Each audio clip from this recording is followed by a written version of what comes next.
just off the bat of the Tour de France stage 20, where we just seen an historic turn of events with Tadej Pogacar overcrowning Primoz Roglic in this time trial. No one was expecting this. Roglic, time trial expert, had a bad day. Pogacar just completely beasted, annihilated any kind of objective that you could get. It just happened. It just happened. Second youngest winner of the Tour de France. The youngest winner. I don't remember his name. It was back in 1904, the tour's second edition, I think. All kinds of history was just broken, and I just, yeah, I have to give some kind of tribute to this. I'm going to play a Slovenia map. Now, I'm gonna make 2 minute. Wait, what? Okay. I'm gonna make 2 minute rounds because, well, unfortunately, I don't have time to make longer games for now, but I absolutely have to tribute Slovenia. And I don't really know Slovenia well, but it seems like I have to do it because for such a small country, 2 million people live in it. The past two Grand Tours have been won by Slovenian riders, and this Tour de France, of course, has had its, well, I'm pretty sure it was its first and second places for Slovenian riders, and I'm not exactly sure now if that's true, but I would believe also the first Slovenian victory. Such a small country, so much success. It's a country that focuses a lot on sport, and this is the reward, and it's very, very deserving.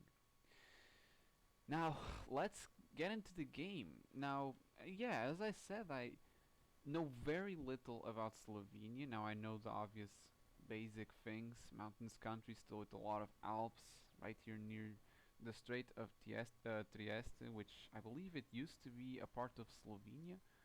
Not exactly sure if that's right or not, but yeah, it's not a big country. I don't know much about it. I don't have big expectations for this game, but yeah, doing it out of fun and doing it out of learning, there's no harm in that, so a bit of a challenge for myself. Uh, yeah, I don't have much that I can really indicate in this first round. I'm very aware that I may not get any kind of good score on this game. I saw a sign in there, but I really don't know where it may be. But I'm gonna put here, perhaps near Bled. Well, nope. Opposite side of the country. Yeah, opposite side of the country, but only 124 kilometers away. So I'm never gonna be very far. But it was right here in the deep south of the country. Second round. Now, if I don't get something urban, I'm just not gonna guess it. But yeah, let's see. Let's try. I'm setting myself a goal of getting one round in the radius of 10 kilometers of the spot I've chosen. I feel like that's a reasonable goal. I may be able to do it. I may be able to do it. The first round, yeah, it just wasn't happening. This one looking rather similar, actually. Maybe the next ones I'll be a little luckier. Watching this stage was really something. I could barely trust the clocks.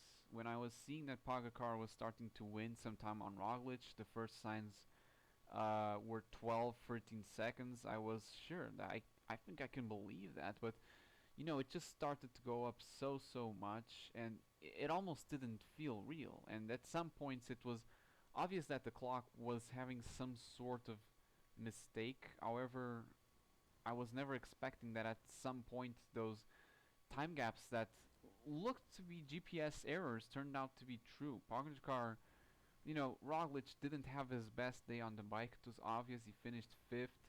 I think somewhat similarly to what happened last year in the final time trial, where I think he also lost his place to not last year, 2 years ago, where he lost his place to Chris Froome, I think.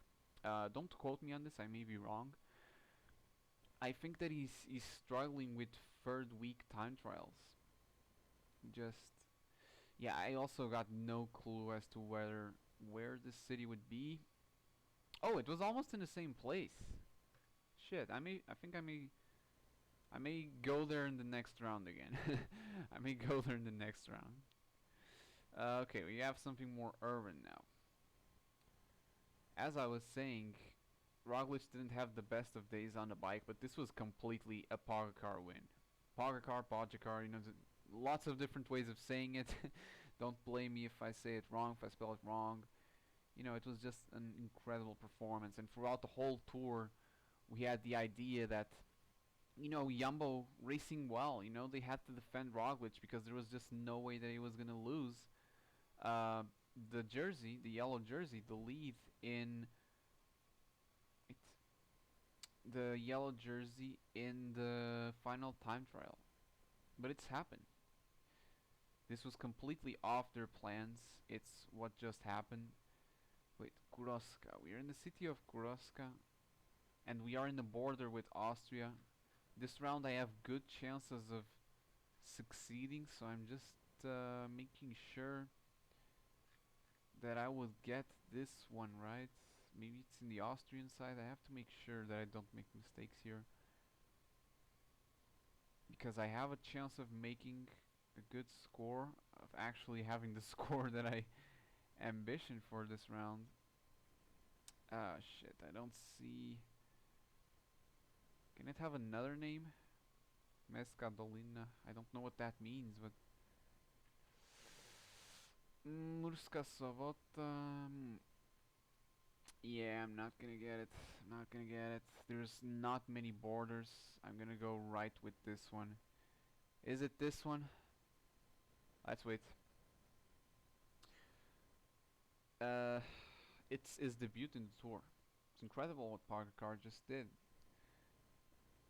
Let's see. No, 63 kilometers. Yeah, I don't recognize any of the names in here. I don't think that it was present in there. I don't think I have anyone watching as well, so no problem right there. Yeah, okay, let's go. Fourth round. Jumbo spent the whole race racing defensively, and I thought they had done well. I think there will be some regrets. Pogacar didn't exactly have a bad day. The day where he lost time was in the crosswind stage, in stage. I'm not exactly sure which stage it was now. I think it was after the Pyrenees. No, no, this was before, the day before the Pyrenees, into La Vogue. I'm not exactly sure if it was there. And Jumbo gave him freedom in the Peresurt in the next day. He won 40 seconds. It's an important gap, but I don't think that in the end it would have made the difference. Maybe psychologically it would have helped Roglic today.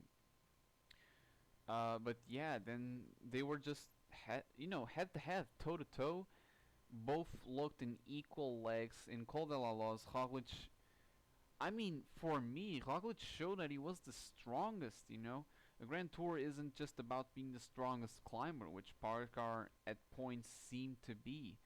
It's about being consistent. It's about having the mentality, which also huge respect for Roglic, because he spent over half the race in yellow, and it's just so amazing how Roglic controlled the whole race. The team managed to do an absolutely spotless job, just spotless job throughout the course of 19 days. And Roglic did the same as well. He never cracked in the mountains. He never got caught out on crosswinds. I don't remember seeing him fall or have a puncture in bad timing. He just did everything perfect, and it's so surprising to see this happen.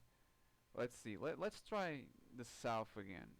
Is it? Is it? No, no. Now it was the north, and it was Murska Sobota. I think I said this a bit ago, and I think I saw that sign in there. But yeah, all right. Last round.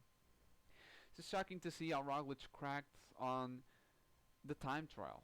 And usually in the Grand Tours, the rule is the rider with the best worst day wins the race. And okay, of course that can be argued. Of course, there's some riders that did spotless races, but didn't have the legs to be for the win, of course. But when you see Pogacar and Roglic, Pogacar had the worst best day. I mean, worst day. Sorry about that. Because the day he lost time in the crosswinds, well, he had a puncture before, if I'm not mistaken. It was a bit of bad luck involved. But yeah, he didn't lose time because of his legs, and he lost around a minute and 20. That was worse than Roglic today, however, because Roglic didn't have the best of his days. I can say he had a bad day, maybe succumbed under pressure perhaps, but he still finished fifth, and fifth with the competition that he had. He just finished behind Pogacar, Dumoulin, Van Aert, and Port. He didn't have a horrible day, but it's Pogacar that really had the day. I mean, Bernal in Lizaran 2019, Sastre in 2018 Alpe d'Huez, uh, 2015 in La Pierre Saint-Martin, Froome. Countless examples that you could get. He won the race today. Roglic didn't lose it. Pogacar won it. He had a massive time trial, and he did what no one expected him to be able to do. Ooh, so close. 16 kilometers. 10 miles. Okay, I'll put it at here. 10 miles. I can say that was my goal. Not 10 kilometers, 10 miles. It's the same. If you're American, I guess. America. Yeah, that was it. I cannot say that I have a good experience with this first attempt at Slovenia. Small country. I think it's a very beautiful country. However, I hear a lot of beautiful things about it. I just learned here through GeoGuessr that 0.5 of the population is beekeepers, or actively, beekeep, do the action of beekeeping. And I think it's a country with very traditional people. It's not full of corruption, not full of rich people. Again, don't quote me on this. I'm not a connoisseur in any way. Lots of lakes. There's a big portion of the Alps still within Slovenian territory. I think there's a lot of beautiful things in Slovenia. Yeah, I think I'm gonna learn a little bit more about it, especially as the months go by, the years go by, and just we keep hearing about facts on Slovenia. Maybe future games, of course. I still don't know much, but yeah. The less we know, the more we can learn. Ain't that right? Okay. Yeah, thanks for watching this video. Leave a like and subscribe if you want to support it, you know it. And lots more videos are coming out on GeoGuessr next week, I think. It's what I'm scheduling.